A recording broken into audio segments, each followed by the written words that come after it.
Kapag nasa Japan ka, huwag mong papalampasin na hindi makapunta dito sa isa na pinakamataas na tower sa buong mundo. May haba ito na nakatayo mahigit 634 meter at tinatawag ito sa pangalan ng Tokyo Skytree. At isa ito sa mga pinakasikat dito sa Japan. At syempre, pag alam nating sikat, hindi pwedeng hindi puntahan.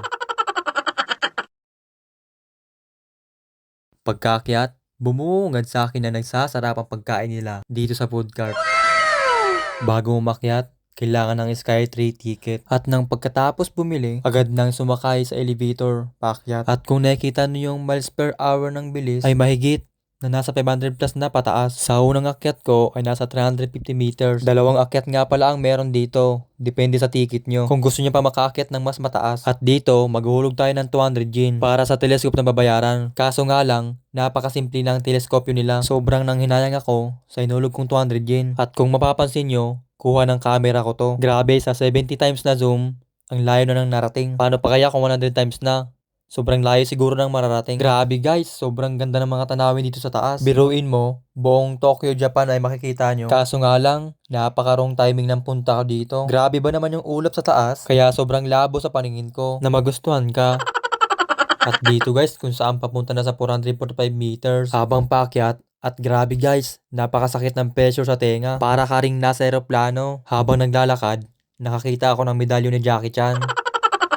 Biro lang, bumili ako para pampasalubong sa bayan. Napakamahal ng binibenta nilang keychain guys. Nasa halagang 1,100 yen. Napakaastig ng keychain nito guys. Ilalagay mo sa machine at maglalagay ka ng gusto mong isulat. At ayan, napakaganda ng okit ng pangalan guys. At dito, sinubukan kong tumungtong na transparent pababa. Ako lang pala nakagawa nun. Sobrang takot kasi yung iba.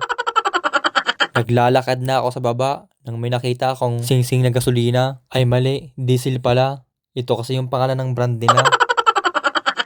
At nang may nakita akong kakaibang kamote guys, nang sinubukan ko, grabe, napakasarap. At dito, kakaibang tinapay ang meron sila. Hindi ko alam kung anong tawag nila dito. Basta guys, masarap siya. Crunchy yung labas at juicy na cheese yung nasa loob. At dito guys, ibang klase ang halo-halo na meron sila. Yung yellow daw na gamit dito ay sa winter pa. At ito naman, serving pa lang, napakasarap na.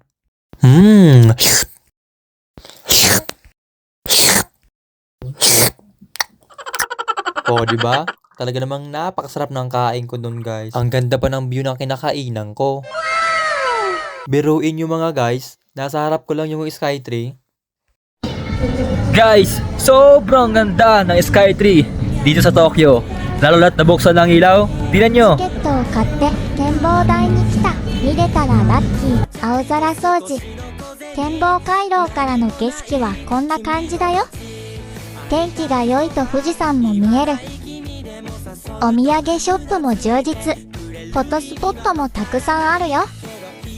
昼間の景色も素敵だけど、夜景もおすすめ。都会のきらめきにうっとり。 Dito guys, nakikita nyo ba yung KFC? Nakakagutom naman talaga kahit galing ka pa lang sa kain. Sobrang napakasarap at paborito ko kasi yung manok dito. Namiss ko din kasi yung last na kain ko sa Manila pa. Pagkatapos ko nga kumain guys, sa mga oras na yan, sa labas ay maulan.